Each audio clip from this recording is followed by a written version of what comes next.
dames, bonjour et bienvenue dans le 3e épisode du Melting Poop.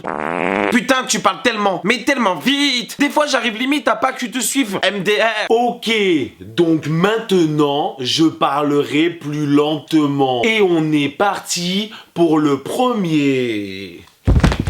Je suis désolé mais je peux pas, c'est physiquement impossible. Alors si tu trouves que je parle trop vite, je vais te dire quelque chose. C'est toi qui as le cerf-volant. Et me juge pas pour cette blague, je suis sûr que t'as fait pire. Me juge pas. Et on est parti pour le premier poop. Alors avant de vous montrer ce poop, je tenais à m'excuser pour la qualité de la vidéo. Certes elle est pas terrible mais j'ai tellement éclaté de rire en la voyant que j'étais obligé de vous la montrer. Alors pour ceux qui l'avaient pas reconnu, c'est le rappeur E40. Et je sais pas ce qu'il a pris avant le match mais en termes de réflexe, il est un petit peu limite. Non mais sérieux, il doit être en 56K son cerveau parce que là le mec il est en plein lag. Tout le monde a peur de se ramasser la balle et lui il est encore au début du match. Ok, on connaît tous quelqu'un qui a les réflexes d'une limace bourrée à l'absinthe. Mais là, il bat des records. Réflexe. En plus, il laisse la main gaver longtemps en l'air, genre la balle elle est au ralenti. Ce gars c'est une putain de fusion entre Doc Gynéco et Ronflex. Puis regardez bien sa tête à la fin. Il est au bout de sa vie le pauvre. Après sans vous mentir, j'ai exactement la même gueule quand je sors d'un Asiate à volonté. Franchement, les sushis en dessert t'étais vraiment pas obligé hein. Pour 12 balles, c'était mon droit. Et j'en voulais pour mon argent. Oh. Allez, on va laisser I40 se rendormir et on va passer au deuxième poop. Permettez-moi, je vous la remets à ma sauce.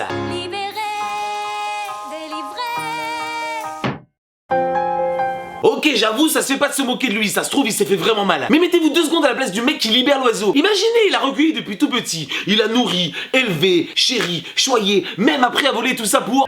Ah mais non, j'ai compris. En fait, c'est I40, il s'est pris une batte de baseball dans la tête et il est décédé. Et du coup, il s'est réincarné en oiseau. Oh merde, il faut que je fasse gaffe, il y a une baie vitrée. Bon, par contre, il faut que vous m'expliquiez 2-3 choses sur cette vidéo. Déjà, pourquoi l'oiseau est dans une boîte qui ressemble aux emballages de Big Mac de l'époque? T'es un ancien si toi aussi t'as connu ces boîtes.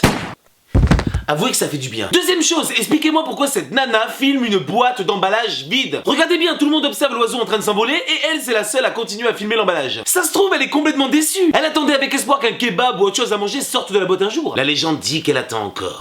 Chérie, ça fait 12 heures que t'es dehors, il y avait qu'un oiseau dans la boîte. Chut, tu vas lui faire peur. Et la dernière chose, expliquez-moi pourquoi ce mec hurle comme ça.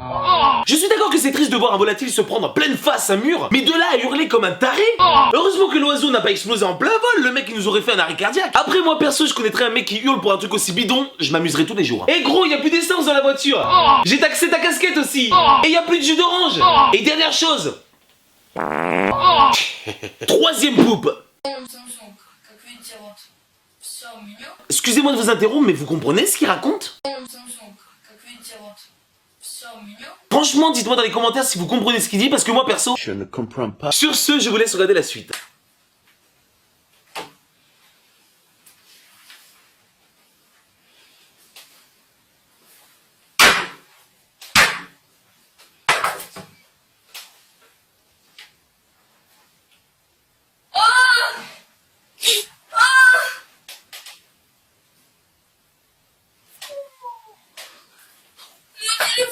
Bon, d'après le titre de la vidéo, ce jeune homme aux airs de Dewey dans Malcolm a essayé de prouver l'efficacité de sa coque anti-casse. Et visiblement, c'est un échec. Et en plus, apparemment, il s'y attendait vraiment pas. Mais d'un côté, faut être teubé ou complètement défoncé au sirop pour la toux pour marteler son téléphone comme ça. Et si son portable avait été waterproof, il aurait laissé dans les shots pendant une semaine. C'est comme si moi j'avais un pneu anti-crevaison et que je tirais dessus au 9 mm.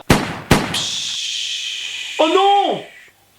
Mon vélo! Et puis regardez comment il est sûr de lui, le pauvre. Ce gamin, il a trop la confiance. Il fait même un signe de tête, genre t'inquiète, ça va le faire. Mais il tombe tellement de haut qu'il met 3 secondes à réaliser qu'il venait de bousiller son écran. Et puis écoutez bien la réaction de la personne qui filme. Ça serait pas un petit rire qu'on entendrait là? Imaginez, c'est le daron qui a voulu troller son gosse pour qu'il pète son téléphone. Vas-y fiston, je te dis que ça risque rien. Je me nourris de sa souffrance. Oui, souffre. Souffre. Poup, poup. Poup numéro 4. Dans ce village, les petites filles se transforment en petits garçons à l'âge de 12 ans. Voici le titre d'article publié sur le site metronews.fr le 21 septembre 2015. Et ce village appelé Salinas se situe en République dominicaine. Donc apparemment cette anomalie toucherait une personne sur 10 dans ce village. Et ils sont surnommés Guevedos, traduit littéralement pénis à 12 ans. En gros, il est écrit dans l'article que des petites filles qui arrivent à leur puberté se retrouvent avec un pénis. De manière complètement soudaine. Comment elle se passe la transformation? Allez les filles, à demain. C'est ça Salut. Salut. Hey, coucou toi. Non mais sérieux, quand tu deviens un garçon comme ça, tout change dans ta vie. Qui pourrait croire que les 12 premières années de sa vie, c'était une fille? Et le plus drôle, c'est qu'il y a certains goévédos qui, une fois avoir changé de sexe, veulent quand même garder leur prénom d'origine. Voilà l'ambiance quand il y a l'appel au début du cours. Marjolaine. Présent. Hélène. Présent. Marie-Louise. Je suis là, monsieur. Bon, tout le monde est là, on va commencer le cours d'anatomie.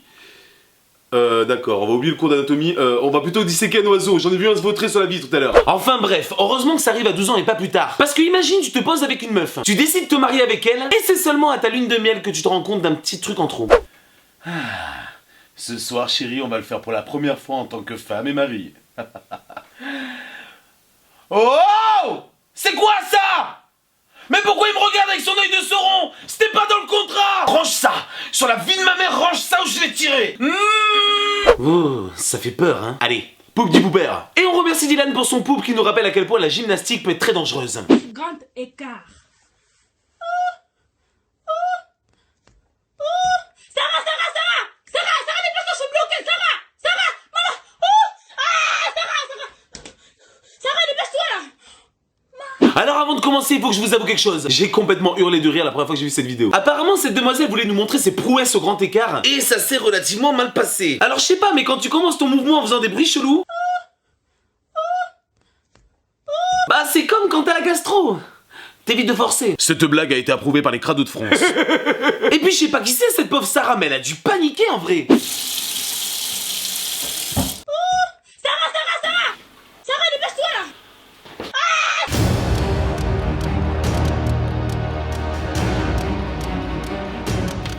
Qu'est-ce qu'il y a ma chérie? Sarah, dépêche-toi, je suis bloquée, Bon après j'avoue je voulais m'attaquer à la coiffure de la petite, mais le top commentaire de la vidéo l'a fait pour moi. Bref, au final je me moque d'elle, mais franchement je suis super mal placé pour le faire. Pour tout vous avouer, je suis aussi souple qu'un manche à balai. Et c'est parti pour le grand écart. Bah fais-le, qu'est-ce que t'attends? Bah je suis en train de le faire là. Oh putain, je suis bloqué. Sarah! Nous arrivons à la fin de ce 3ème épisode et je vous remercie de l'avoir regardé jusqu'au bout. N'hésite pas à me contacter sur ma page Facebook, mon profil perso, mon Twitter pour pouvoir m'envoyer un de tes poupes. Si t'es un vrai poupeur, mets-moi un pouce bleu sur cette vidéo. Si tu l'as aimé évidemment. Surtout n'oublie pas de m'écrire en commentaire ce qui t'a fait marrer. Et le plus important, abonne-toi à la chaîne et partage la vidéo en masse. Où je viens chez toi et je poupe sur ton chien. Je vous fais des bisous sur le crâne et salut!